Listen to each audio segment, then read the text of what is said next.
ਬੇਲੀਓ ਮਿੱਤਰੋ, ਕੀ ਹਾਲ ਹੈ? ਉਮੀਦ ਕਰਦੇ ਹਾਂ ਸਭ ਖੈਰੀਅਤ ਨਾਲ ਹੀ ਹੋਣਗੇ। ਤੇ ਮੈਂ ਤੁਹਾਡਾ ਆਪਣਾ ਵੀਰ ਬਿਸ਼ਾਰਤ ਅਲੀ ਆਰਫ ਵਾਲਿਆ। ਤੇ ਸੱਜਣਾ ਬੇਲੀਆਂ ਨੂੰ ਜੇ ਗੱਲ ਚੰਗੀ ਲੱਗਦੀ ਹੋਵੇ ਤੇ ਜਿਸ ਤਰ੍ਹਾਂ ਫੇਸਬੁੱਕ ਤੇ ਟਿਕਟੌਕ ਤੇ ਪਿਆਰ ਕਰਦੇ ਹੋ, ਪਿਆਰ ਵੰਡਦੇ ਹੋ, ਉਸੇ ਤਰ੍ਹਾਂ ਬਿਸ਼ਾਰਤ ਅਲੀ ਆਰਫ ਵਾਲਾ ਦੇ ਨਾਂ ਤੋਂ YouTube ਤੇ ਵੀ ਚੈਨਲ ਹੈ। ਤੇ ਉੱਥੇ ਵੀ ਪਿਆਰ ਕਰਿਆ ਜੋ, ਚੈਨਲ ਨੂੰ ਸਬਸਕ੍ਰਾਈਬ ਕਰਿਆ ਜੋ, ਵੀਡੀਓ ਦਿਲ ਨੂੰ ਚੰਗੀਆਂ ਲੱਗਣ ਤੇ ਲਾਈਕ ਵੀ ਕਰਿਆ ਜੋ।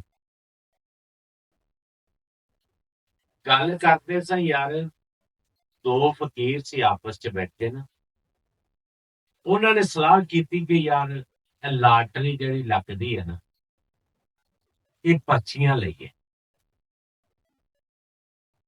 ਤੇ ਉਹ ਇੱਕ ਫਕੀਰ ਨੇ ਕਿਹਾ ਦੂਸਰੇ ਫਕੀਰ ਨੂੰ ਵੀ ਜੇ ਤੇਰੀ ਲਾਟਰੀ ਲੱਗ ਗਈ, ਜਿਹੜੀ ਆਪਾਂ ਪਰਚੀ ਲੈਣੀ ਹੈ, ਵੀ ਜੇ ਤੇਰੀ ਲਾਟਰੀ ਲੱਗ ਗਈ ਤੇ ਉਹਨੇ ਕਿਹਾ ਵੀ ਤੂੰ ਕੀ ਕਰੇਂਗਾ।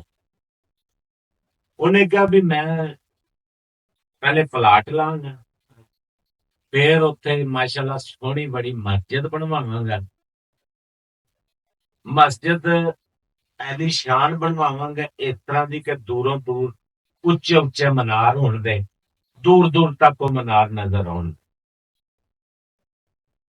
ਉਹਨੇ ਕਿਹਾ ਸੰਗੇ ਮਰਮਰ ਲਵਾਵਾਂਗਾ ਫਰਸ਼ ਤੇ, ਯਾਨੀ ਕਿ ਬੜੀ ਐਲੀਸ਼ਾਨ ਮਸਜਿਦ ਬਣਵਾਵਾਂਗਾ। ਤੇ ਉਹਦੇ ਬਾਰ ਬਾਰ ਉਹਨੇ ਕਿਹਾ ਵੀ ਸੋਹਣੀਆਂ ਬੜੀਆਂ ਥੜੀਆਂ ਬਣਵਾ ਕੇ, ਸੰਗੇ ਮਰਮਰ ਲਵਾ ਕੇ, ਤੇ ਫੇਰ ਉਹਨੇ ਕਿਹਾ ਵੀ ਮੈਂ ਬਹਿ ਕੇ ਉਹਨਾਂ ਥੜੀਆਂ ਤੇ ਮੰਗਾ। ਗੱਲ ਕਰਨ ਦਾ ਯਾਰਾਂ ਨਾਲ ਮਕਸਦ ਇਹ ਹੀ ਹੈ ਵੀ ਆਪਣੀ ਆਦਤ ਹੀ ਇਹ ਬਣੇ। 17-75 ਸਾਲਾਂ ਤੋਂ ਨਾ ਆਪਣੀ ਆਦਤ ਇਹ ਬਣ ਗਈ ਹੈ ਕਿ ਬੰਦਾ ਜਦੋਂ ਆਪਾਂ ਕੋਈ ਵੀ ਕੰਮ ਕਰਦੇ ਹਾਂ ਨਾ, ਤੇ ਸਾਡੀ ਨੀਅਤ ਇਸ ਤਰ੍ਹਾਂ ਦੀ ਹੁੰਦੀ ਹੈ ਮੰਗਣ ਬਰਾਬਰ। ਕਿਉਂ ਜੀ? ਇਹ ਗੱਲ ਮੇਰੀ ਆਈ ਤੇ ਸਮਝ ਚ ਇਸ ਤਰ੍ਹਾਂ ਹੀ ਗੱਲ। ਅਸੀਂ ਕੋਈ ਵੀ ਕੰਮ ਦੀ ਸਟਾਰਟਿੰਗ ਕਰਦੇ ਹਾਂ ਤੇ ਨੀਅਤ ਸਾਡੀ ਇੱਥੋਂ ਹੀ ਹੁੰਦੀ ਹੈ।